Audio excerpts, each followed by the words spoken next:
이 복된 시간에 주시는 하나님의 말씀은 예레미야 애가 4장 1절에서 10절까지 말씀입니다. 예레미야 애가 4장 1절에서 10절까지 말씀.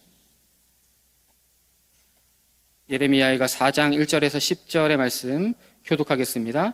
슬프다 어찌 그리 금이 빛을 잃고 순금이 변질하였으며 성소의 돌들이 거리 어기마다 쏟아졌는고 순금에 비할 만큼 보배로운 시온의 아들들이 어찌 그리 토기장이가 만들 여금이 되었는고 들깨들도 젖을 주어 그들의 새끼를 먹이나 딸 내 백성은 잔인하여 마치 광야의 타조 같도다.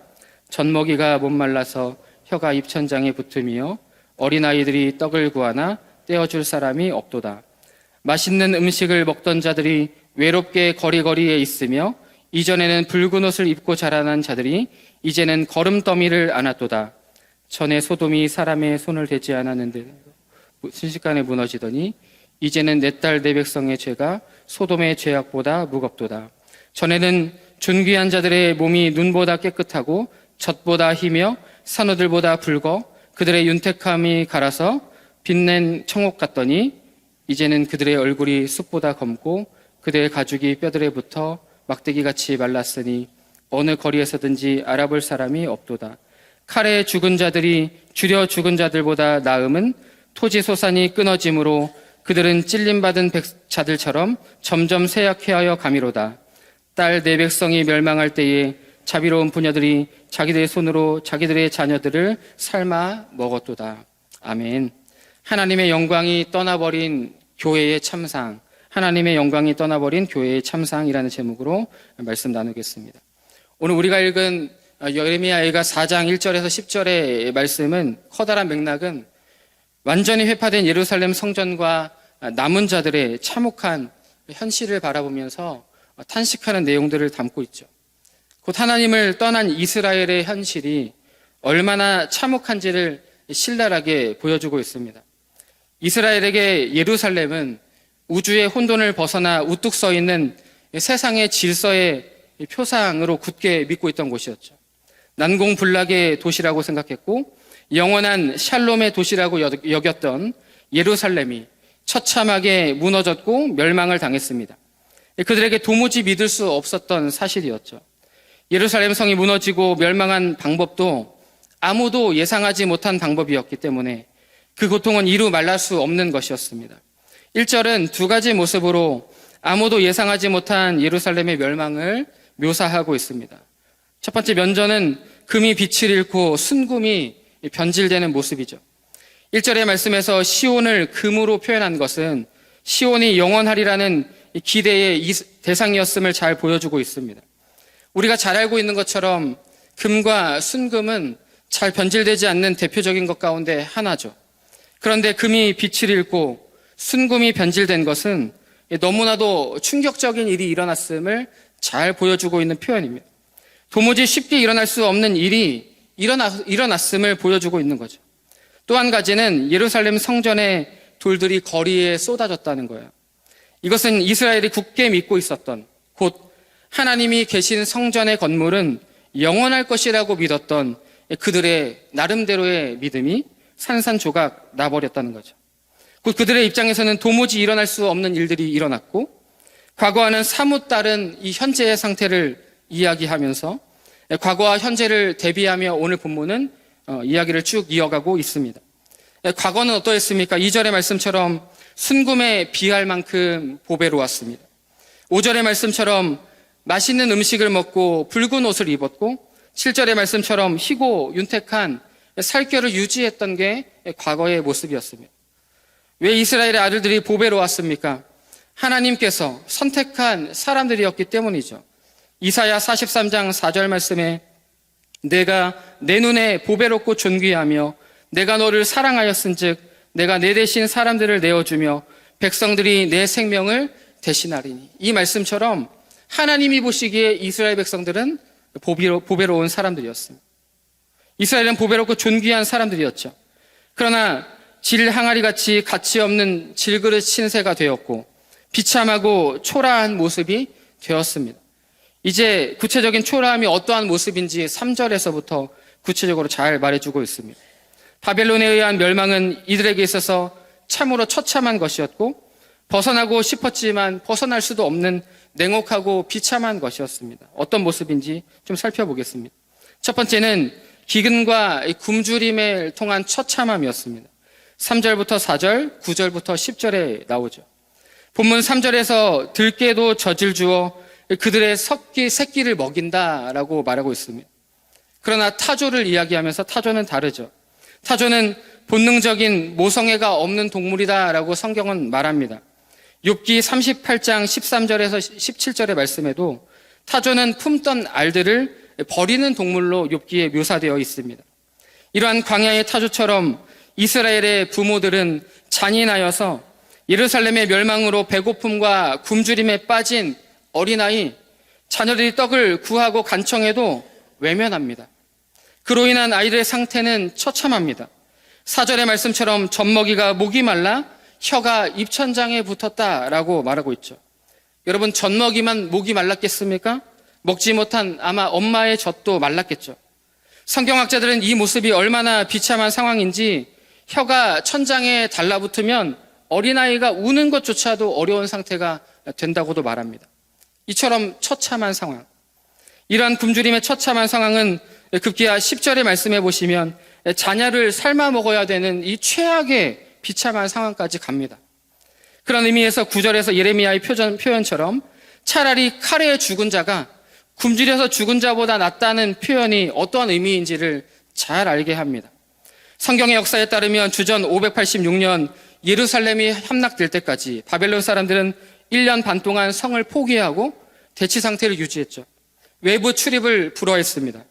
예루살렘처럼 많은 사람이 모여 사는 성은 거의 매일 물자가 드나들어야만 하는, 그렇게 조달되어야 되는 곳이었습니다.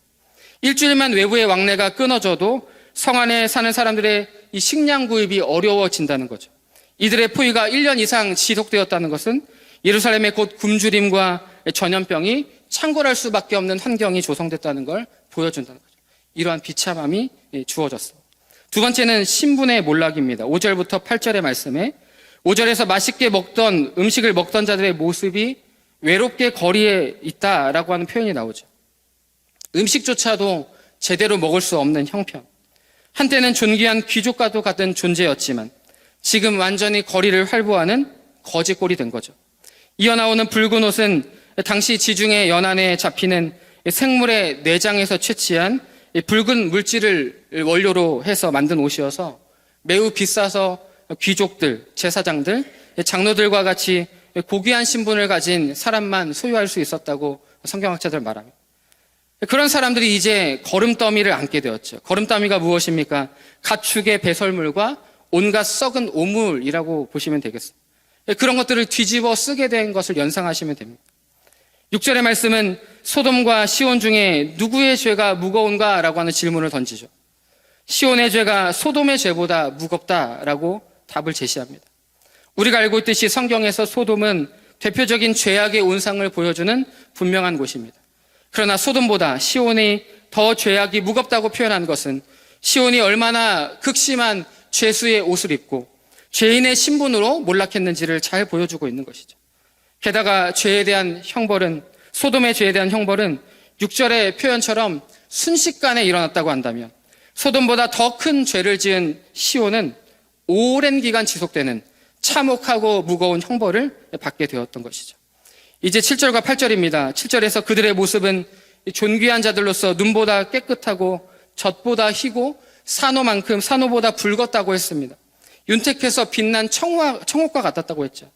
그러나 이제는 숲보다 검은 자들이 되었습니다. 가죽이 뼈들에 붙을 정도로 막대기같이 말랐고 알아볼 수 없을 지경에 이르렀습니다. 이와 같은 비참한 상황들은 아무도 예측할 수 없었던 것이죠. 이러한 상황들을 바라볼 때 예레미야는 너무나 괴로울 수밖에 없었던 것입니다. 하염없이 눈물을 흘릴 수밖에 없었던 것이죠. 이제 말씀을 정리하면서 오늘 우리에게 좋은 교훈을 어떻게 적용하면 좋을까요? 첫 번째, 하나님의 영광이 떠나버린 교회는 이 예루살렘처럼 비참한 현실을 맞이하게 됩니다. 예루살렘 성전이 처참하게 회파된 모습은 하나님의 임재와 영광이 떠난 비참한 현실을 보여주는 것입니다. 마찬가지로 하나님의 영광이 떠나버린 교회는 계시록 2장 5절에서 에베소 교회에게 했을 말씀처럼 촛대가 옮겨지는 절망을 경험하게 되는 것이죠. 계시록 2장 5절 말씀에 그러므로 어디서 떨어졌는지를 생각하고 회개하여 처음 행위를 가지라. 만일 그리하지 아니하고 회개하지 아니하면 내가 내게 가서 내 촛대를 그 자리에서 옮기리라. 또한 요한복음 15장 말씀, 우리 포도나무 비유 말씀 아시죠? 그 말씀처럼 생명의 원천 되시는 그분과의 단절을 경험하게 되고 이로 인해 생명을 공급할 수 없게 되기 때문에 뿌리 뽑힌 나무처럼 말라 비틀어지고 밖에 버려져 불에 던져지는 처지가 되는 것이죠. 바라기는 하나님으로부터 은혜와 생명력을 공급받는 일이 끊어지지 않는 성도와 우리 교회 될 수 있기를 예수 이름으로 축복합니다.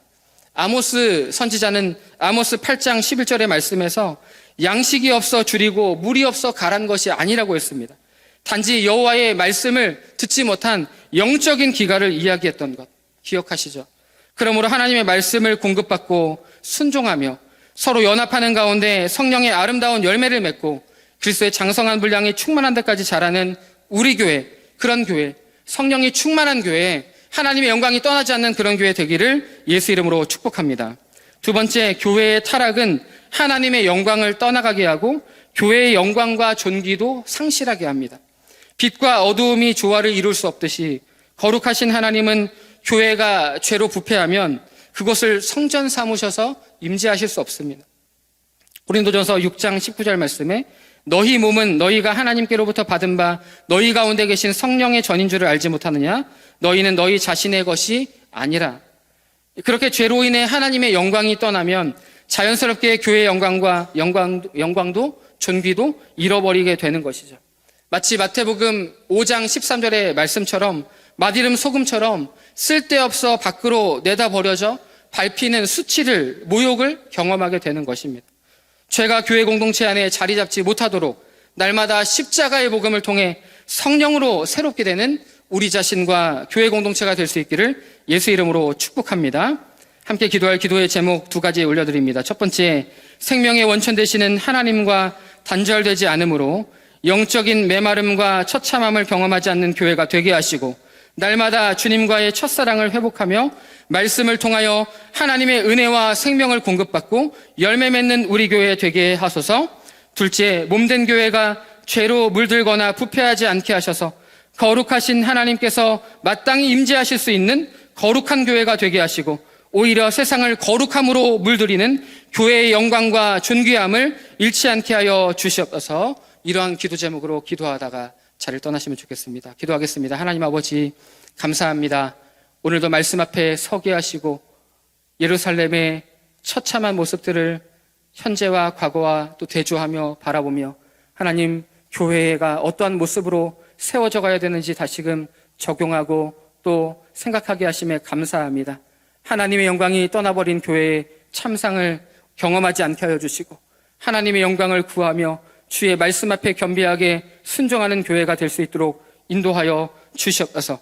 생명의 원천 되시는 하나님과 단절되지 않으므로 영적인 메마름과 처참함을 경험하지 않게 하여 주시고 주님과의 첫사랑을 회복하며 말씀을 통하여 생명의 은혜를 공급받는 열매 맺는 교회가 되게 하여 주시옵소서. 몸된 교회가 죄로 물들거나 부패하지 않도록 지켜주시고 거룩하신 하나님이 마땅히 임재하는 교회가 되게 하시며 오히려 세상을 거룩함으로 물들이는 우리 교회 공동체 될 수 있도록 인도하여 주옵소서. 감사하며 거룩하신 예수님 이름으로 기도드립니다. 아멘.